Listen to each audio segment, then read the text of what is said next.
दुनिया में बगैर हिकमत और तदबीर के कामयाबी नहीं मिलती है। चाहे दुनियावी कामयाबी हो उसके लिए भी स्ट्रगल जरूरी है, मेहनत जरूरी है, हिकमत जरूरी है। उसके लिए स्लोली और धीरे धीरे काम करना जरूरी है, ग्रेजुअली बतदरीज काम करना जरूरी है। अचानक नहीं होता। ऐसा नहीं होता कि हम पीर साहब का पैर दबाएं रात दिन और उसके बाद हम बहुत बड़े खतीब बन जाएं, बहुत बड़े मुसन्निफ बन जाए। नहीं होता। अगर कोई ऐसा बोलता है तो झूठ बोलता है। वो झूठ बोलता है इसलिए बोलता है कि चूंकि बज़ाहिर दुनिया का सारा कारोबार वो नेचुरल सिस्टम से चलता है। हाँ, करामत कहते हैं खर्क आदत, आदत के खिलाफ, एंटी हैबिचुअल जो काम हो जाए। जैसे आदमी फजाओं में नहीं चलता है, जमीन पे चलता है। लेकिन अगर कोई नबी हवाओं में चलने लगे, ये मौजज़ा है। मौजज़ा कहते हैं जो आदत के खिलाफ काम हो। आदत है जमीन पे चलना, और कोई हवा में नबी चले तो मौजज़ा है। अगर कोई वली हवा में चलने लगे ये करामत है। तो करामत से दुनिया नहीं चलती है, तो दुनिया आदत से चलती है। तो आदत है जमीन पे चलना, हवा में उड़ना नहीं। और वह करामत है अगर सादिर हो किसी वली से तो करामत है। करामत कहते हैं खर्क आदत, आदत के खिलाफ जो काम हो जाए। आदत के खिलाफ आदमी अचानक बैठा आसमान में उड़ गया, ये आदत थोड़ी। आदत अगर हो तो सारे आदमी उड़ने लगे। मगर ये अगर कोई नबी ऐसा करे तो मौजज़ा है, और कोई वली ऐसा कर दे तो करामत है। तो हम लोग करामत सुनने के आदी हैं। हालांकि दुनिया करामतों से नहीं चलती है, दुनिया आदतों से चलती है, दुनिया नेचर से चलती है। सरकार गौसे आजम मादरजाद वली थे, माँ के पेट से ही वली पैदा हुए थे। आप पैदा हुए शाबान की 29 तारीख थी, अगले दिन से रमजान शुरू हुआ। मगर आप दिन भर सुबह सादिक से गुरूब आफ्ताब तक माँ का दूध नहीं पीते थे। 2-4 दिन तो माँ को समझने में लग गया, लेकिन बाद में जब आप समझ गए कि अरे ये तो मेरा बेटा अब्दुल कादिर ऐसा मुबारक बच्चा है कि जो दिन में दूध नहीं पीता है, रात में पीता है, इसका मतलब है कि मेरा बेटा गहवारे में रोजा रखता है, रोजा रखता है। और अगले साल जब चांद का झमेला हुआ, चूंकि ये बात धीरे धीरे साल भर में फैल चुकी थी, अशराफ के घराने में एक बच्चा पैदा हुआ है जो रमजान के दिनों में पिछले साल दूध नहीं पिया था। लेकिन कुछ लोग जज्बात में, झोंक में इसको अलग ढंग से बयान करते हैं। रमजान की पहली तारीख को पैदा हो गए, अब पहली तारीख में चांद का झगड़ा हो गया, अब बोला अब्दुल कादिर दूध नहीं पिया है, इसीलिए लोगों ने कहा कि आज रमजान की पहली तारीख है। ऐसा कभी भी नहीं है। बात यह कि मुद्दत रज़ा 2 साल है। यहाँ तो 2 दिन तो माँ को समझने में लगा है कि मेरा बच्चा दिन में दूध क्यों नहीं पीता है। और जब बात समझ में आई कि दिन में नहीं पीता है, रात में पीता है, तब बात समझ में आई कि ये रोजा रखता है। अब धीरे धीरे पड़ोस में खबर फैली, आसपास मोहल्ले में खबर फैली, अब पूरे इलाके में खबर फैल गई कि फला घराने में बच्चा पैदा हुआ जो दिन भर रमजान में रोजा रखा है, दूध नहीं पिया, रात में पीता है, दिन में नहीं पीता है। तो अगले साल जब चांद का मसला हुआ, मौसम अब्र आलूद रहा, तो कहा कि सबूत कहीं से नहीं मिला है चांद का, तो चलो पूछें। वहां सादात के घराने में पिछले साल ऐसी बात आई थी, जरा पूछ लेते हैं। तो अब रमजान की पहली सुबह को लोग गए, जब पूछा, कहा कि ऐसा लग रहा, अंदर से खबर भिजवाया, ऐसा लगता है कि आज 4 रमजान की पहली तारीख है, क्योंकि अब्दुल कादिर आज सुबह से दूध पीना छोड़ दिया है। पहली तारीख, ऐसा नहीं कि मुफ्ती साहब फौरन कलम लिया और हाँ अब्दुल कादिर जिलानी ने दूध पीना छोड़ दिया है और आज रमजान की पहली तारीख है। नहीं, करामत के तौर पर कोई चांद देख भी ले अकेला, वो वली अपना रोजा रख सकता है, समाज पर थोप नहीं सकता अपना काम। समाज के लिए शरई सबूत चाहिए, शरई गवाही चाहिए। अगरचे वो वली थे, वो रोजा रखना शुरू किया, लेकिन उस वली की इस करामत को शरीयत नहीं कहा जाएगा, ये हुक्म नहीं दिया जाएगा। तो मगर लोगों ने जब तहकीक व तफ्तीश की तो पता चल गया, शरई सबूत मिला, हाँ वाकई चांद की गवाही मिल गई है। ऐलान हो गया कि आज रमजान की पहली तारीख है। ये बात तो दिमाग में आने वाली है, लेकिन ये बात दिमाग में आने वाली नहीं है कि 29 तारीख को आप पैदा हुए, अगले दिन चांद का झगड़ा हो गया और लोग आ गए, आप दूध भी पिया है और आज रमजान की पहली तारीख है। ये बात समझ में आने वाली, क्योंकि हम लोग जज्बाती कौम है, हम लोग सेंटिमेंटल है, हम संवेदनशील है, इसलिए समझदारी वाली बातें हम कम करते हैं, जज्बात वाली बातें ज्यादा करते हैं। और हमारी पब्लिक भी सुनते सुनते जज्बाती हो गई हैं। इनको भी चाहिए कोई फौरन मुंह में रसगुल्ला डाल दिया जाए, इसको चाहिए बगैर मेहनत के, बगैर मुशक्कत के, तो ये 5 बार अजमेर जाएं और इनका बेटा डीएम बन जाए।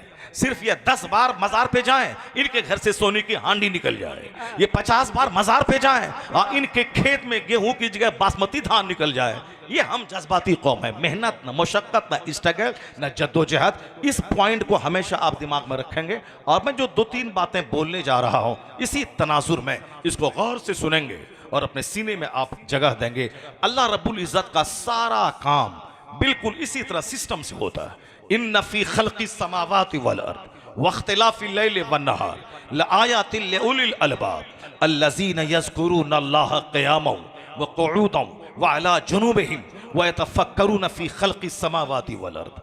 Undoubtedly, doubtless, in the creation of the heavens and the earth, जमीन आसमान की पैदाइश में, in the changing of the night and day, Allah कहता है रात और दिन के बदल बदल के आने में क्या है, are tokens for those who keep sense, उनके लिए जो दिमाग रखते हैं उनकी आंख खुलने की बात है, उनके लिए निशानियां है, उनके लिए इबरत है कि कौन है जो रात के बाद दिन लाता है, दिन के बाद रात लाता है और क्यों लाता है, कौन है जो बगैर खंबे के आसमान खड़ा किया है, कौन है जो पानी पे जमीन को ठहराव दिया है, वह कौन है। तो अल्लाह कहता है अक्लमंद है वो जो उठते बैठते लेटे सिटिंग स्टैंडिंग रिक्लाइनिंग स्लीपिंग यानी हर हाल में अल्लाह को याद करते हैं। वयतफक्करूना फी खल्क़िस समावाति वल अर्द and they consider in the creation of the heavens and the earth. वो ऐसे ही हुल्लाबाजी नहीं करते हैं, दूसरों का मुंह बाजार में नहीं देखते हैं, चाय की दुकान पे बैठ के दूसरों का तमाशा नहीं देखते हैं, एक एक मिनट को अक्लमंद कीमती समझते हैं, एक एक मिनट को कीमती समझते हैं। पंक्चुअल, पंक्चुअल का माना वक्त का पाबंद होना, वक्त का पाबंद ही दुनिया में बड़ा काम कर सकता है। जो घर से बाहर निकला 2 घंटा तक घूमता रहा आवारों की तरह और रात 10 बजे लौट के आया और मुर्दार की तरह सो गया। हदीस में आया है जो दिन भर गधे की तरह घूमता रहे और रात भर मुर्दार की तरह सोया रहे, उस पर लानत है, उस पर लानत है। वो शख्स खसारे घाटे में है। कौन? जो दिन भर माल, ये दुकान मॉल कंपनी, ये साहब माल देना कलेक्शन करना, सिर्फ दिन भर गधे की तरह घूमता रहा माल की जुस्तजू में और रात में मुर्दार की तरह सो गया और उठा रात के 2 बजे सोया और दिन के 10 बजे उठा। हदीस में आया है जिसको रात की नमाजों का ख्याल तक ना हो, जो इशा ना पढ़ाओ, जो फजर ना पढ़ाओ। इशा फजर पढ़ना ये तो आम मुसलमानों का काम है, लेकिन जो मखसूस तबका है उसका काम है इशा फजर अपने टाइम पे पढ़ना और रात में जो अल्लाह 8 घंटे की नींद दिया है उसी में से 10-20 मिनट का टाइम निकाल के नींद को कुर्बान करके तहज्जुद की नमाज पढ़ना। ये स्पेशल लोगों का काम है और कोई वली, कोई बुजुर्ग बड़े मर्तबे को नहीं पहुंच सकता जब तक कि उसकी रात आबाद ना हो। जहां मालों की फरावानी है, खूब खाया और 12 बजे रात तक मोबाइल चलाते हुए व्हाट्सएप रोंदते हुए सोया, वो क्या फजर की नमाज पढ़ेगा? वो तो 30 दिन में 2 दिन पढ़ेगा मुरीदों को दिखलाने के लिए, बाकी 28 दिन कैसे उसका गुजरेगा वो तो सारे लोगों को मालूम है। जो कम खाएगा, कम बोलेगा, कम सोएगा, वही तहज्जुद पढ़ेगा। और बुजुर्गों ने कहा जो दिन में जिसका गुनाह कम होगा उसी की रात रोशन होगी, उसी को अल्लाह रात में तहज्जुद पढ़ने की तौफीक अता करेगा। तो रात भर मुर्दार की तरह सो जाना और दिन भर गधे की तरह चक्की खींचना। गधा क्या करता है? धोबी के घर से घाट, घाट से धोबी के घर और उसके ऊपर में डालते हैं लोहा पत्थर मिट्टी और ढोता रहता है और 100 साल तक घाट और धोबी का घर करता रहे, रोजाना रास्ता भूल जाता है, मेहनत करता है, अकल उसके पास नहीं है। वही मिसाल दुनियादारों की दी गई है। रहे वो साहब अमेरिका के व्हाइट हाउस में बैठे हुए, लेकिन अगर आखिरत की तलब नहीं है तो उसकी मिसाल भी चक्की खींचने वाले गधे की है जो दुनिया में बड़ा चौकस और अक्लमंद बनता है। दुनिया की जिंदगी 100 साल 1 मिनट है, मरने के बाद की जो जिंदगी वहां का एक दिन 50,000 साल का है। तो बेवकूफ 1 मिनट को आबाद करना चाहता है, अक्लमंद जहां का 50,000 साल का एक दिन हो, असल में उसी दिन को आबाद करना चाहता है। क्योंकि दुनिया का 100 साल 1 सेकंड, तो 1 सेकंड को लजीज बनाने के लिए सारी भाग दौड़ है। और जहां का एक दिन काना मिकदार हो 50,000 सना, जहां का एक दिन 50,000 साल के बराबर है, वहां के बारे में न कोई सोच है, न तबसरा है, न गुफ्तगू है, बल्कि वहां की गुफ्तगू करने वाले को उल्लू और जाहिल, सूफी और बेवकूफ माना जाता है। जबकि सारा कुरान आखिरत के जिक्र से लबरेज है, अहादीस का सारा उन्वान आखिरत के जिक्र से आरास्ता है। मुस्तफा की कोई तकरीर आखिरत की तकरीर से हट के कोई तकरीर ही नहीं है। पहली तकरीर जो सफा पे की थी आपने, और आखिरी तकरीर जो मस्जिद नबवी में विसाल से 1 दिन पहले आपने की थी। पहली तकरीर, आखिरी तकरीर, मस्जिद नबवी की तामीर वाली तकरीर और हर जुमा का खुतबा, हर ईदैन का खुतबा, मैदान जंग का खुतबा, कोई खुतबा या फिर अपने घर में अपनी बीवी सैयदा आयशा के हुजरे में जो भी गुफ्तगू मुस्तफ़ा ने की है, सारी गुफ्तगू में 90% सिर्फ जन्नत और आखिरत की बात है मुस्तफ़ा ने। और मुस्तफ़ा का ये गुलाम ये 2 घंटे की गुफ्तगू में 1 मिनट भी आखिरत को नहीं देता है, 1 मिनट भी जन्नत को नहीं देता है। ये साहब हाथ पांव मारते हैं, जज्बाती गुफ्तगू करते हैं। इनके पास मंतिक है, इनके पास फलसफा है, इनके पास बगैर सर पैर के नुक्ते हैं। पब्लिक को झुमाना, हर एक नुक्ते पे नारा लगवा देना, ये सारे नुक्ते ढूंढ ढूंढ के लाते हैं। कुरान ढूंढ के नहीं लाते, हादीस करीमा ढूंढ के नहीं लाते, जन्नत आखिरत की बात नहीं करते, बल्कि अपनी इल्मी धाक बैठाने के लिए साहब नए नए नुक्ते की जुस्तजू में रहते हैं। ये बता दे इल्मी धाक रखने वाला घमंडी अल्लाह के कलाम से ज्यादा मजबूत किसका कलाम है? मुस्तफ़ा ने कहा फ़इन्न खैरल हदीस किताबुल्लाह, अल्लाह के रसूल कहते सबसे बेहतर बात अल्लाह की किताब है, अल्लाह का कलाम है। और सबसे बेहतर रास्ता मुस्तफ़ा का रास्ता है, सबसे बेहतर सीरत मुस्तफ़ा की सीरत है।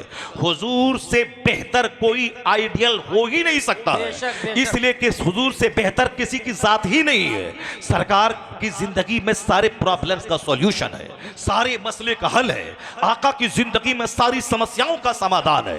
ये हिंदुस्तान के 2-4 लुच्चे लफंगे अगर किसी तरह से झूठ बोल के 2 टका कमाने, रोटी खाने के लिए वो मुस्तफ़ा की जिंदगी में तनकीद करें, नुक्ताचीनी करें और वहां से ऐब और डिमेरिट निकालें, इन रोटी खाने वाले की कोई हैसियत नहीं है। हैसियत है उसकी जो दुनिया को कुछ दिया है, जो दुनिया के लिए कुछ किया है, हैसियत उसकी मानी जाएगी। अमेरिका यूरोप के लोगों ने सारी चीजें दुनिया को दी हैं। आसमान में उड़ने वाला जहाज अमेरिका के 2 भाई ने दिया है। ये करोड़ों तक आवाज पहुंचाने वाला ये माइक्रोफोन डेविड हक्स ने दिया है। दुनिया की झोपड़ी से लेकर 120 मंजिला महल तक जहां हर जगह टेलीविजन है, JL बेयर्ड ने दिया है। आज वो साइकिल से लेकर के हवाई जहाज तक जहां भी मोटर है, ये मोटर कार हेनरी फोर्ड ने दिया है। ये सारी चीजें जिस 7 समंदर पार के दानिश्वरों ने दिया है, हमारे पास चूंकि गाली है, हमारे पास बकवास है, हमारे पास गीबत है, हमारे पास टांग खिंचाई है, हमारे पास बिला वजह की तिल का ताड़ बनाना है, हमारे पास अननेसेसरी टॉक है, हमारे पास बेसलेस कन्वर्सेशन है। हिंदुस्तानियों के पास एक भी हिंदुस्तानी कोई बता दे, अगरचे हिंदुस्तान के जर्रे जर्रे से हमको प्यार है, मगर जो बात अच्छी है उसको तो मानना पड़ेगा। जिस माइक्रोफोन पे मैं बात कर रहा हूं कोई हिंदुस्तानी दिया हो? जिस हवाई जहाज से चल के मैं आज कानपुर आया हूं कोई हिंदुस्तानी बनाया हो? जिस कार से चल के मैं एयरपोर्ट से यहां आया कोई हिंदुस्तानी बनाया हो? नहीं।